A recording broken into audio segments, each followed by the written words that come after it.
Opening the head bolts. Just to make sure that I'm gonna put a bolt in. Just make sure no oil is gonna squirt out, so that when the gas gets down and the head's on, the oil gets in between it all. Look at that. That's very nicely packaged. That is neat.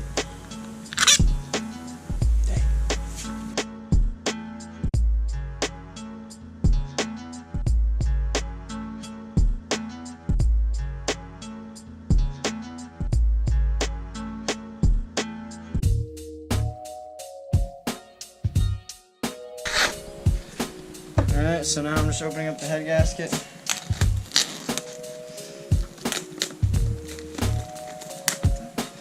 So this is a multi-layer steel head gasket. These don't fail very often. So this is a good one.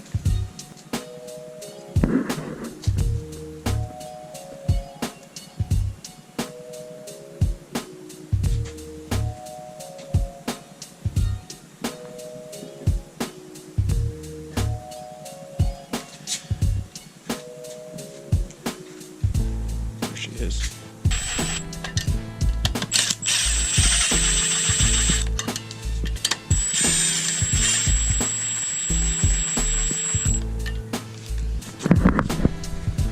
Head bolts. 30 Newton meters, 60 Newton meters, 90 degrees, 90 degrees.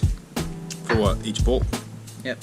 So 30 first on all of them, then 60, then 90 on all of them, and then another 90. So 30 Newton meters is 22.13 foot-pounds. Yep, and then 60 is 44.25. We're gonna do 22, a little over 22. You do the honors.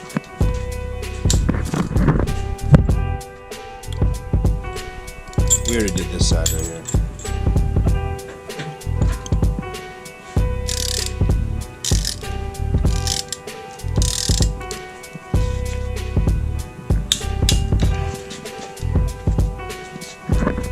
Alrighty. We got all those done. Now we're going to do 90 degrees each one, twice.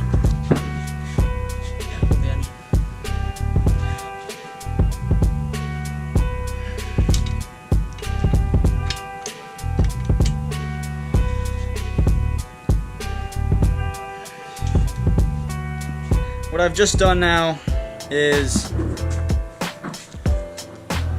put the exhaust manifolds back on. So we needed to get a new exhaust manifold.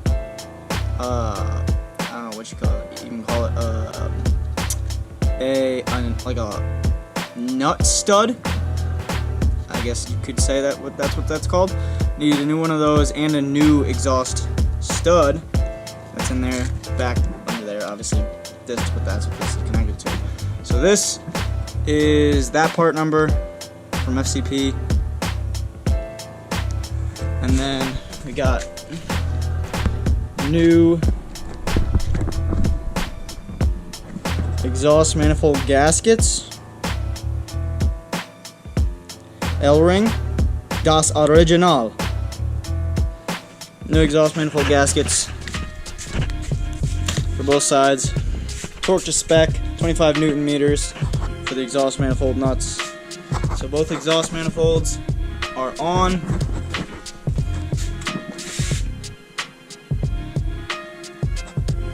You can see the cams are loosely in. As you can see, cam caps are loosely on with all the new bolts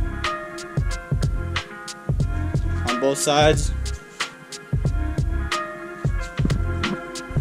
To tighten the cams, we have to turn the cams to TDC to where these marks are parallel with the surface of the head, except as you can see there's more cam on this side than there is this, so this has to go basically 180 degrees, and then this slot lines up with the surface of the head. Same thing with this one, and same thing with these.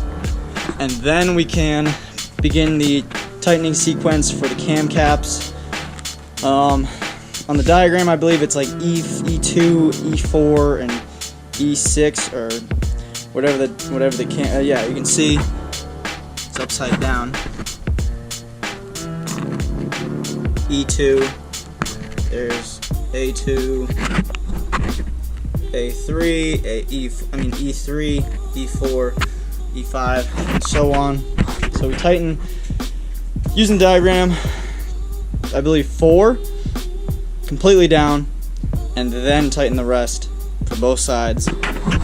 So that's going to be the tightening sequence for the cams. So then we're going to put the locking tool, the Schwaben locking tool, for the back of the cams, on the back of the cams, so that the cams are in time. And then we're going to bring the crank to top dead center on cylinder 1, which I believe is this cylinder. If you're looking at the front of the engine, it being in the car, it's cylinder 1. So you bring that to top dead center with the crank, and then that's going to be the crank at top dead center, the cams at top dead center, and then you can install all the timing chains and guides and gears and whatnot so that everything is in time with this engine. And as you can see, the heads are on the engine. I don't know if I even got that, but heads are on the engine. New head gaskets are in. New head bolts are in. Can't really see them down in that hole. Torque marked up with the paint marker. So the heads are on, everything is good. So now the next step is going to be to tighten the camshafts, and then from there we will be cleaning up all of these surfaces where gaskets go. The heads are already really clean, but all of these surfaces for the timing cover in here, just cleaning all of that up so that we can begin to install the timing chains and guides. So the cam cap bolts were 5 Newton meters, so in foot-pounds, torque pounds, that was 3.65. And then it's just 90 degrees, but it's weird, it feels like you're not tightening at all. Did all of these? Yeah.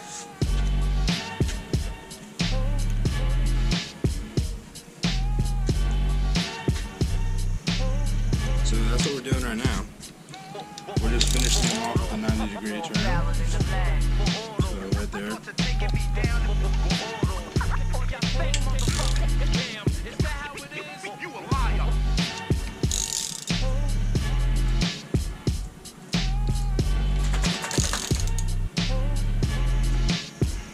And that's it. That's all you do for those. They are stretch bolts, so they're going to end up expanding. I'm pretty sure that's what that means, right? They stretch. They literally stretch. Yeah, they stretch out. So that little tightening will turn into a very, very tight fit. I mean, yeah, they're pretty tight. For anyone who has experienced this engine, you try and take it off with just a regular T30 and a ratchet, you're snapping your T30. Yeah, you're breaking that shit. You need to smack them with a hammer first. So, as you can see, they're all torque marked up on both sides. So, all the cam caps are now tight. Cams are in. So now what we're going to do is we are going to put the cams at top dead center and put the crank at top dead center. So with this tool goes in right there into the cam slots. We need to turn the cams so that the slots line up with this tool for both sides. And then you can't see it because it's, I mean, maybe you can see it, but it's right here.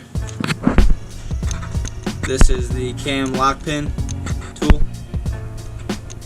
You can't really see it, but that's in there too. So we're gonna put we're gonna time everything up, put it all to TDC. What do we just do? Make sure it doesn't pop out. We just rotated the cams to top dead center, and we put the Schwaben cam lock tool in there.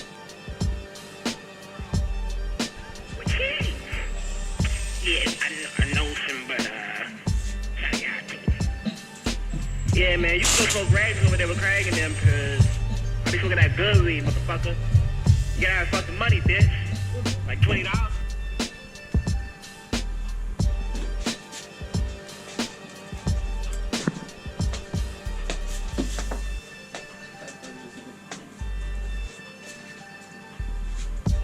So, Alrighty, so now I need to torque these bolts down. yeah, torque them down.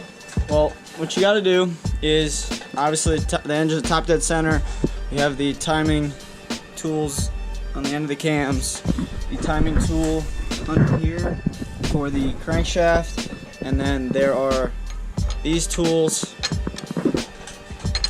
I would recommend getting this tool if you're gonna do this job. You don't really want to try and do it without it, because it sits in there on the cam phaser and locks onto the bolt of the exhaust cam. So the tools are in here. You get somebody to hold the wrench on the end of the cam, and you tighten this to 40 Newton meters, then 100 Newton meters, and then 90 degrees. So that's what I'm going to do right now on both sides. You also want to make sure that something is pushed in between the tensioner and the guide, just to make sure that the guide doesn't compress when you're tightening this bolt on right there and right here on this side. So onto it. Win this battle real quick. Bro, what are you doing? I'm showing the fans, dude. Over Look there. at this shit. Come on. I just Come on, what are you pieced him up.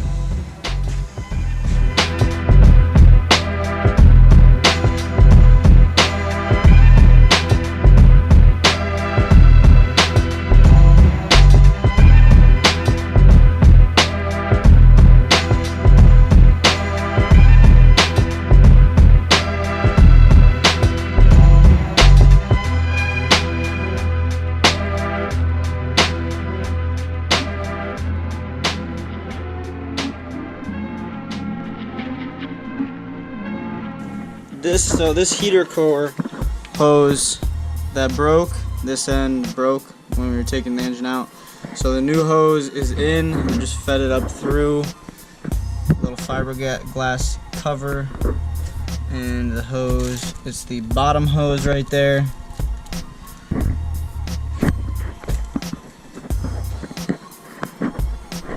Onto the timing covers.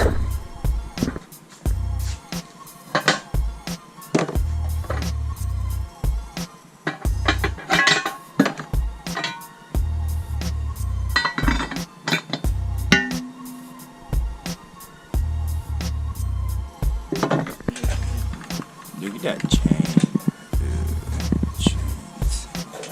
Alright, so last time you saw all the RS4 guides and chains on and all the tensioners. Now we got the mine cover on. This is the mine cover right here. Back timing cover. Back timing cover, the mid timing cover. We got the upper timing covers on, both right and left side.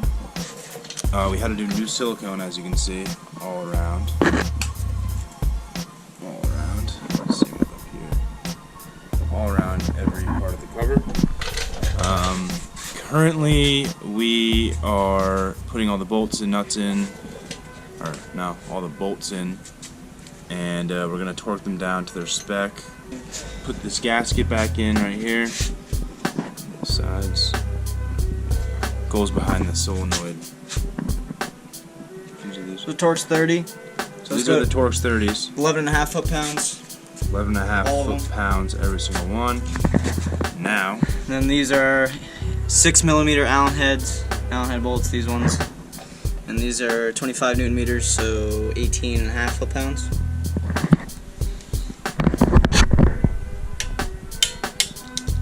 I'm going to be installing the rear main seal.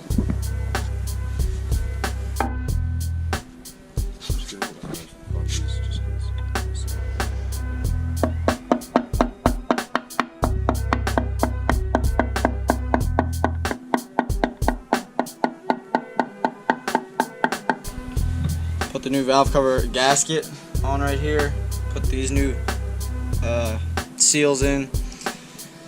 Gasket, plunger washer looking things. And now I'm putting the spark plug gaskets in.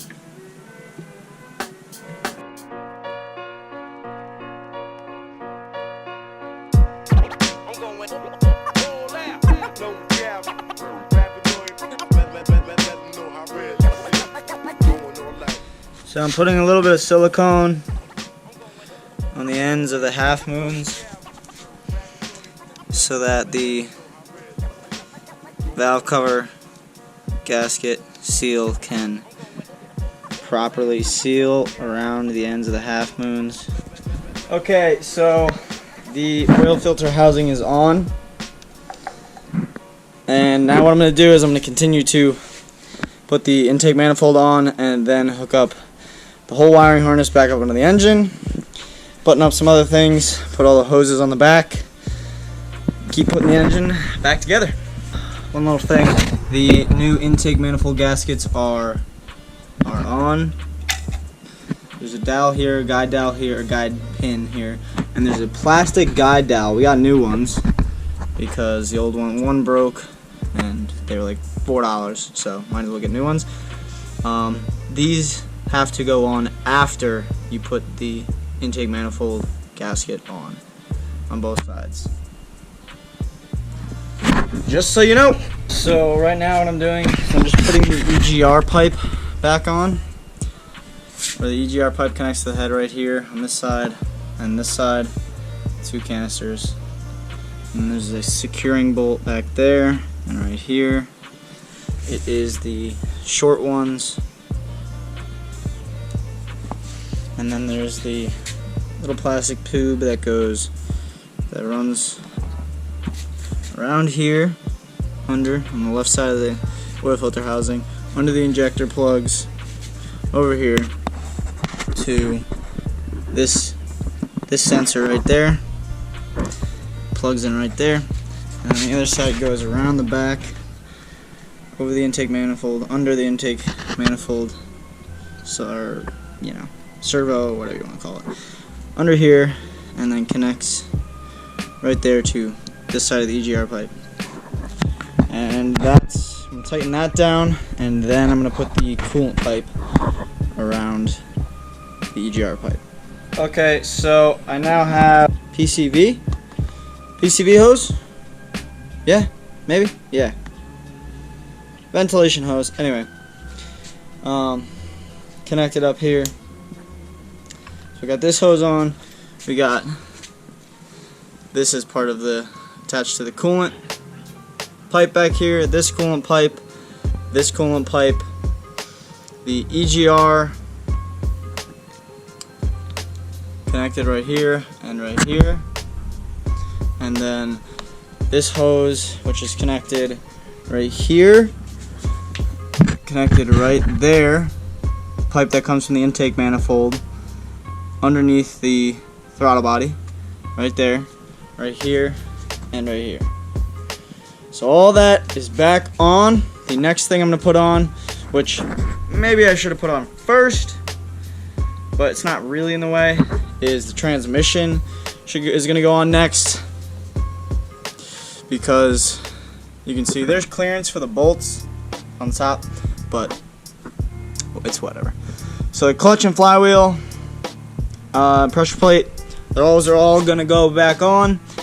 Then it's time to throw the transmission back on to the engine, and then start putting the engine back on the subframe with the exhaust, the downpipes over there, and then keep moving forward, and then get the harness, get the harness back onto the engine, all wired up, whatever goes onto the engine, right? Back on the engine, and then get it all situated on the subframe and get that thing ready to throw back up in the car. Moving along. Okay, so the flywheel is going on. There's only a specific way this flywheel goes on for the bolt holes to line up, for all the bolt holes to line up, so you might have to rotate it. But I got the new flywheel bolts. They are an M12 triple square. They already have Loctite on them. And new bolts. Flywheel's going on. Pressure plate's going on. Then the train is going back on. The The flywheel, clutch, and pressure plate are on. The flywheel, the 8 flywheel bolts, those get torqued to 45 foot-pounds or 60 Newton meters, and then 90 degrees on all 8 bolts, and then another 90 degrees on all 8 bolts. So in total 180 degrees for all 8 bolts, but first you do 90 degrees on all of them, and then you do 90 degrees on all of them a second time.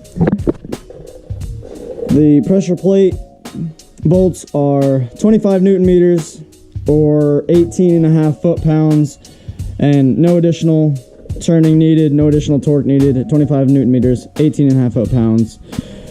So that is on. I use these zip ties to hold the clutch plate centered on the pressure plate because I don't have the correct tool splined shaft to go into the clutch plate and hold it where it needs to be. So a cool trick is to use zip ties and then just cut them, pull them out, and the pressure plate or the clutch plate will be centered in the pressure plate. So now that's done. Now what I'm gonna do is I believe I'm gonna get the subframe back on. Trying to do things in the reverse order that we took them apart.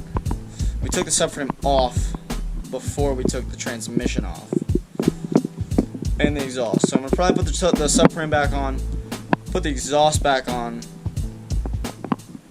and then put the transmission back on.